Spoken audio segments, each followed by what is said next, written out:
Guni-Guni TV.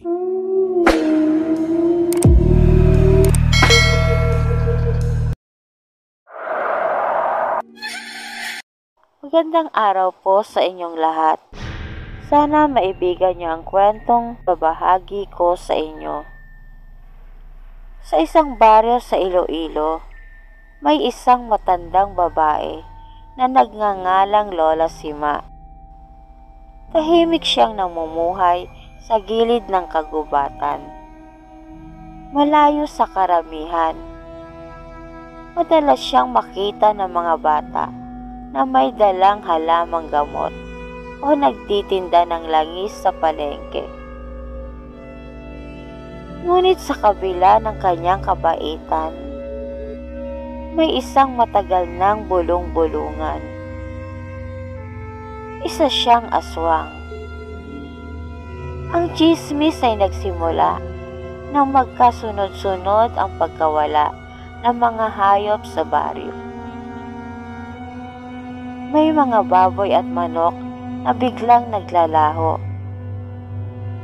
At minsan, may natatagpuan kalansay ng kambing sa kakahuyan. Walang ebidensya na si Lola Sima ay may gawa nito. Ngunit dahil siya ay nag-iisa at kakaiba, siya ang sinisisi. Isang gabi, may isang batang lalaki ang nawala, si Toto, ang anak ng kapitan ng baryo. Sa takot at galit, agad na pinuntahan ng mga tao si Lola Sima. "Ikaw ang may kagagawa nito. Aswang ka," sigaw ni Mang Karyo, ang matadero ng baryo. "Wala akong alam sa pagkawala ng bata," sagot ni Lola Sima na nanginginig sa takot. Ngunit hindi siya pinakinggan.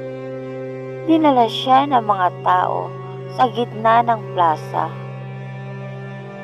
Dito, pinagpapalo siya ng yantok at itinapon sa putikan at sinunog ang kanyang kubo. Sa desperasyon, lumuhod siya at nakiusap. "Maawa kayo sa akin, wala akong kasalanan." Ngunit isang lalaking puno ng galit ang sumigaw.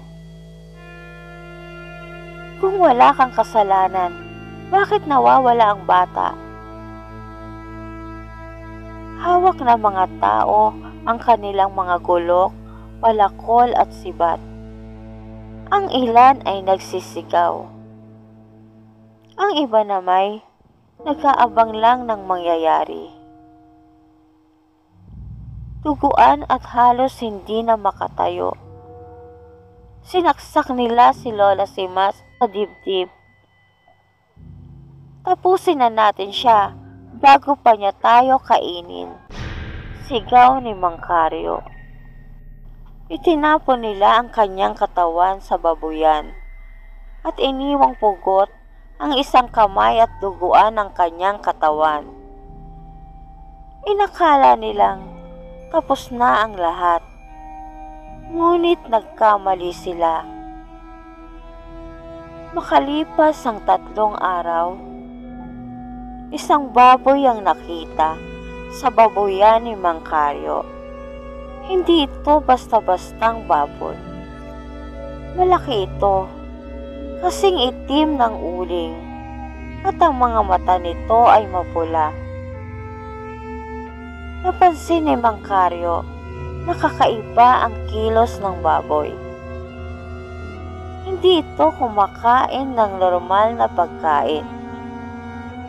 At tila may mas matalas na pang-amoy kaysa sa iba. Tuwing hating gabi, naririnig niyang umuungol ito.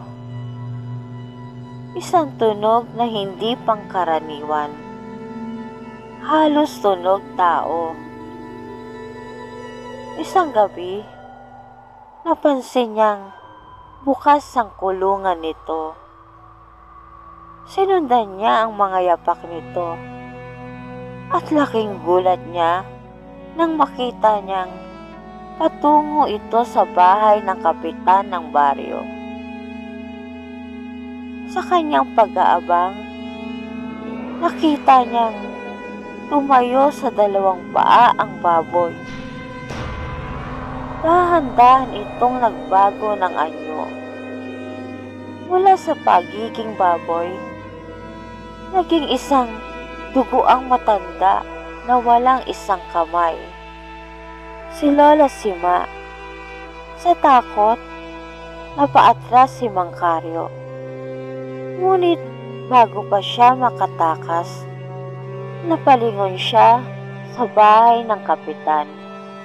Narinig niyang may malakas na sigaw mula sa loob.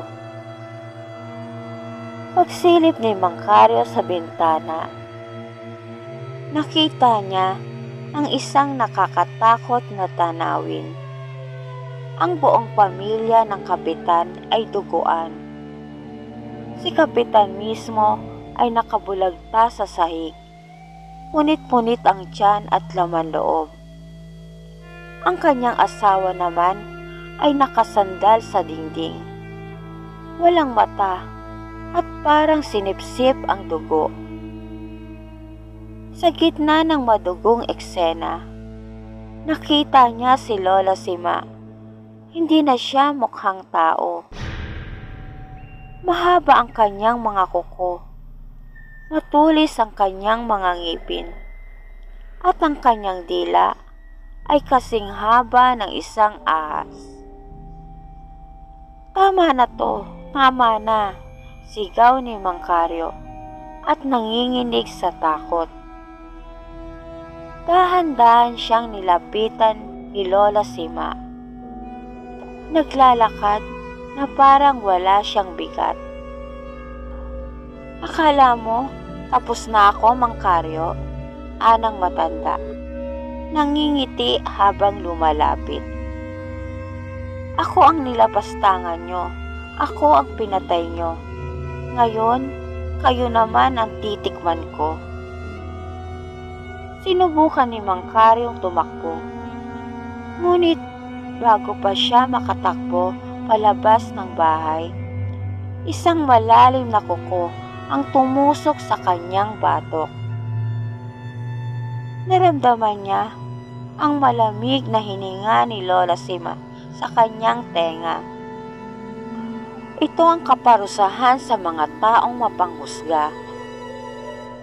Sa isang iglap, napugot ang kanyang ulo.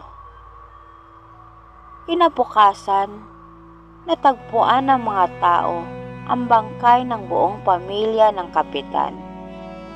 Kasama si Mang Karyo. Lahat sila ay walang dugo. Gutay-gutay ang mga katawan at may mga kagat sa leeg. Mula noon, ang baryo ng San Isidro ay tila naging isang baryo ng multo. Maraming umalis, natakot na baka bumalik pa ang aswang.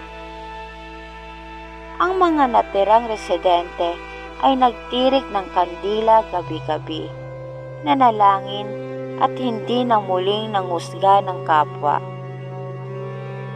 Ngunit tuwing kabilugan ng buwan, sinasabi ng matatanda na may naririnig pa rin silang ungol ng isang baboy mula sa kagubatan. At dito na po nagtatapos ang aking kwento. Salamat po.